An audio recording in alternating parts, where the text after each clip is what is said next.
Es un agrado volver a encontrarme con ustedes y hoy les quiero hablar de Santo Tomás.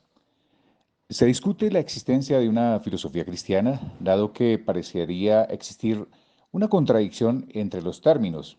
Lo cierto es que los autores cristianos ya desde el principio tuvieron la preocupación de compaginar las enseñanzas del cristianismo con la filosofía griega. El reconocimiento de la autoridad de los filósofos junto con el convencimiento de que la verdad se había hecho manifiesta por la revelación planteaba la necesidad de compaginar ambas fuentes de conocimiento. La aspiración de la escolástica estaba cifrada en acercarse a la verdad revelada también mediante la filosofía, haciendo razonable la fe. Esta aspiración se considera lograda con Santo Tomás de Aquino en el siglo XIII. El tomismo, a través de la Iglesia Católica, ha ejercido una influencia decisiva en la cultura. Como corriente de pensamiento actualizada llega hasta nuestros días con la neoescolástica. Los problemas que planteaba el reconocimiento de la máxima autoridad de Aristóteles en el averroísmo latino preocupaba en gran manera a los maestros de la Facultad de Teología. Estos encaminaron sus esfuerzos a lograr que los maestros de las facultades de arte aceptaran que cuando rebasaran en sus enseñanzas el ámbito de la dialéctica y de la física y se adentraran en el estudio de la metafísica, debían reconocer la supremacía de la teología, al menos respecto de aquellas cuestiones que resultaban conflictivas con la revelación. Esto significa que los maestros de la Facultad de Teología no compartían con aquellos la opinión de identificar la filosofía aristotélica con la verdad. Entre ellos, Tomás de Aquino, el autor más destacado de la escuela de los frailes dominicos, no disimula su simpatía y admiración por Aristóteles, pero en ningún momento se propone una aceptación total de su sistema, y menos aún tal como era presentado por los averroístas.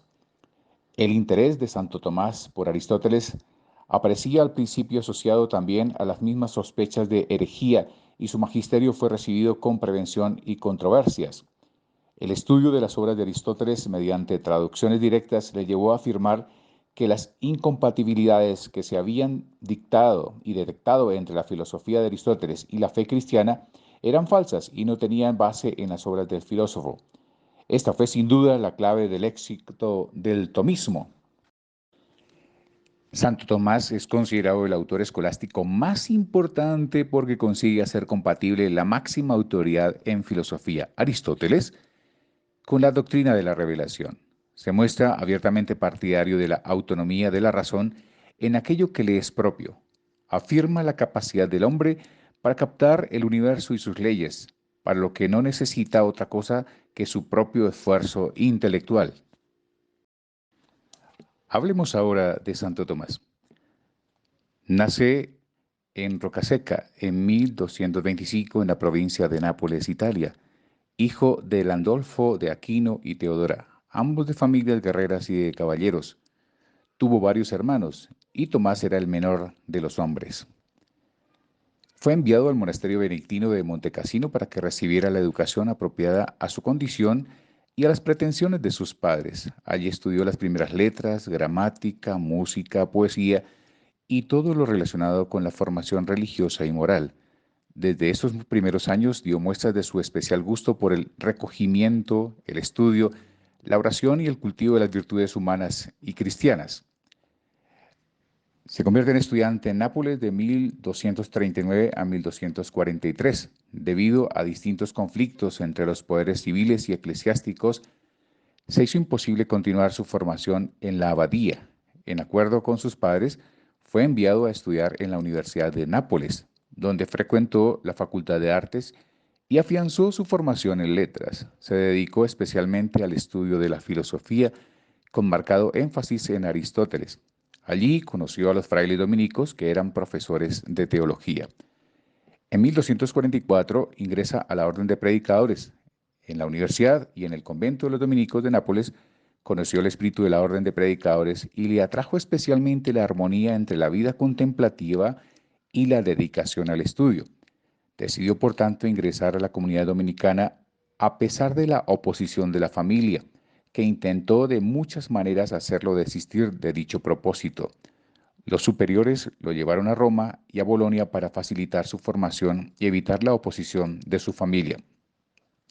Es por eso que en mayo de 1244, en el viaje que hace a Bolonia, donde debería hacer su noviciado, fue interceptado por sus hermanos por orden de su madre Teodora y apartado de los demás frailes que lo acompañaban. Lo llevaban cautivo con el propósito de hacerlo desistir de su idea vocacional e impedir su relación con los frailes dominicos. Posteriormente es conducido y recluido en Roca Seca. Esto es de 1244 hasta finales de 1245. Y en este castillo de propiedad de la familia durante breve tiempo es recluido. Luego es conducido a Roca Seca, donde es vigilado, aunque puede circular libremente por sus estancias. Los dominicos se enteran y lo visitan. La familia intenta por distintos medios hacerlo desistir de la idea de seguir con los dominicos y le ofrecen posibilidades con los benedictinos o con los cartugos y distensiones especiales y públicas, pero él persiste en sus propósitos vocacionales con la orden dominicana. Los frailes facilitan libros para que estudie por su cuenta y bajo su autoría. En este cautiverio familiar cultivó con más ahínco el estudio y la oración, y sus hermanos emprenden una campaña más intensa de hostigamiento para desanimarlo y obligarlo a dejar sus propósitos. Pero Tomás logra superar las pruebas y permanece firme en su deseo de pertenecer a la orden mendicante que tanto odiaban sus hermanos. En esto se da la fuga de Roca Seca y regresa a los dominicos a fines de 1245 y 1247. Con la colaboración de un fraile, se va desde la fortaleza de Roca Seca y regresa a Nápoles para completar su noviciado con los frailes y continuar sus estudios, posiblemente en Bolonia.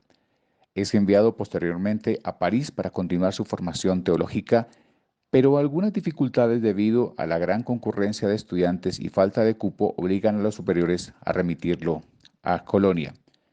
Es por lo tanto considerado estudiante y discípulo de San Alberto Magno en Colonia de 1248 a 1251. En el recién fundado Estudio General de la Orden en Colonia, fue discípulo de Alberto Magno, quien le impresionó profundamente por su sabiduría y su método de enseñanza. Allí dio muestras de su gran talento, de sus profundas virtudes cristianas y de su aprovechamiento en los estudios, los cuales completó bajo la dirección de Alberto Magno. Es ordenado sacerdote y comienza a enseñar en Colonia. Esto se da entre 1251 y 1252. Comenzó a enseñar en Colonia bajo la dirección de su maestro Alberto Magno y aquí escribe sus primeras obras. Recibe distintos ofrecimientos para ocupar cargos eclesiásticos, pero no los acepta porque considera que su vocación es dedicarse al estudio y a la oración, como efectivamente lo sigue haciendo. Es nombrado, por lo tanto, bachiller en el Estudio General de Santiago de París, de 1252 a 1255, precisamente para llenar la vacante de bachiller en la cátedra de extranjeros en la Universidad de París. Fue nombrado Tomás de Aquino a propuesta de su maestro Alberto Magno, pues era el candidato más sobresaliente entre los frailes conocidos, a pesar de que se le consideraba taciturno y poco dinámico. Los profesores seculares ejercían entonces una aguda oposición a la presencia de los religiosos mendicantes como maestros en la universidad. Tomás ejerció su ministerio como bachiller bíblico y luego como bachiller sentenciario, según se acostumbraba, y sobresalió entre todos los maestros, atrayendo a sus cátedras a muchos estudiantes en medio de constantes y reñidas disputas tanto doctrinales como políticas y de intereses económicos entre los maestros. Entre 1256 y 1259 cumplió sus años de docencia. Era tiempo de recibir la licencia y el grado de maestro, lo cual lo habilitaba también para enseñar públicamente, predicar, ejercer actos escolásticos, disputas solemnes y determinar o dirimir cuestiones en los debates. En estos años y en medio de muchos debates y oposiciones de los maestros seculares, ejerció una actividad científica prodigiosa, respaldada por las autoridades de la comunidad y de la Iglesia. En estos años colaboró con otros frailes en la redacción de la primera llamada Ratio Studiorum de la Orden de Predicadores. Regresa a Italia y enseña en el Estudio General de Roma y en la Corte Pontificia entre 1259 y 1268. Cumplido su agitado pero fructífero magisterio en París, es enviado a Italia, donde cumplirá los años más fecundos de su vida enseñando y escribiendo muchas obras sobre distintos temas teológicos y filosóficos, asesorando a sus superiores y a los capítulos generales y provinciales e inclusive a la corte pontificia. Por eso recibe el segundo profesorado en París entre 1269 y 1272, porque fue enviado por sus superiores por segunda vez a París para regentar la cátedra de teología para extranjeros, en medio de mayores agites de los maestros seculares contra los mendicantes. Allí dio sus lecciones, participó en muchos debates con gran éxito y reconocimiento y siguió publicando sus obras. Precisamente entre 1272 y 1273 vuelve a Italia y enseña en la Universidad de Nápoles. Fue llamado a Italia, pasa por Florencia y es enviado a enseñar en Nápoles. Allí ejerció un intenso ministerio mediante la predicación y la enseñanza y dejó ejemplos memorables de vida contemplativa, austera y de servicio. Escribió varias obras, entre están los sacramentos y respondió consultas de distinta índole y procedencia. Trabajó intensamente y hasta el agotamiento. Tiene experiencias místicas, según escribieron sus biógrafos. Cesa de escribir y toma un breve descanso por motivos de salud. Esto ocurre entre el 6 de diciembre de 1273 y el 6 de enero de 1274. Sus amanuenses experimentan que Tomás ya no quiere escribir más. No solo notan que está enfermo y agotado, sino que ha tenido una experiencia espiritual intensa que le ha hecho reconocer la pequeñez e insignificancia de lo que ha escrito ante la realidad de los misterios divinos que desbordan todo posible lenguaje humano. Sus superiores y colaboradores le insten para que haga un último esfuerzo en los temas pendientes de la tercera parte de la Suma Teológica, pero fue en vano. Su respuesta fue: no puedo. Tuvo su descanso para recuperarse, pero no volvió a escribir. Un poco recuperado de sus dolencias, se puso en camino para Lyon. Acompañado y llevado, consiguió algunos de sus escritos compuestos unos años antes. Iba al concilio convocado por el Papa Gregorio X. En su viaje continuaba absorto en sus meditaciones. Por el camino entraron en la abadía cisterciense de Fossanova, donde Tomás tenía algunos amigos, pues varias veces había visitado a los monjes en sus diversos viajes entre Nápoles y Roma. Allí se agravaron sus males y después de múltiples intentos por su recuperación y de ser visitado por frailes y clérigos de diversas comunidades y bien atendido por los monjes, falleció el 7 de marzo de 1274, a los 49 años de edad cumplidos. Sus funerales fueron muy solemnes y concurridos. Su maestro, el anciano Alberto Magno, como todos los que lo conocieron, lamentaron su deceso y la gran pérdida para la iglesia. Su cuerpo fue enterrado en la iglesia de la abadía, pero a lo largo de los años fue varias veces trasladado a diferentes sitios.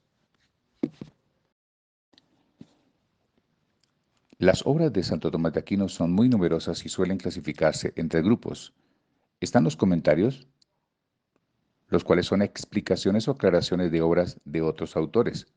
Son numerosos los comentarios a Aristóteles. El comentario al libro de las sentencias de Pedro Lombardo es el de mayor importancia filosófica. Las obras mayores son escritos de sistematización y síntesis. Entre ellas se destacan la Suma contra Gentiles y la Suma Teológica. Y entre las obras menores u opúsculos aborda un sinfín de cuestiones. Destacan De Ente et Essentiae y de Unitate Intellectus contra Averroístas.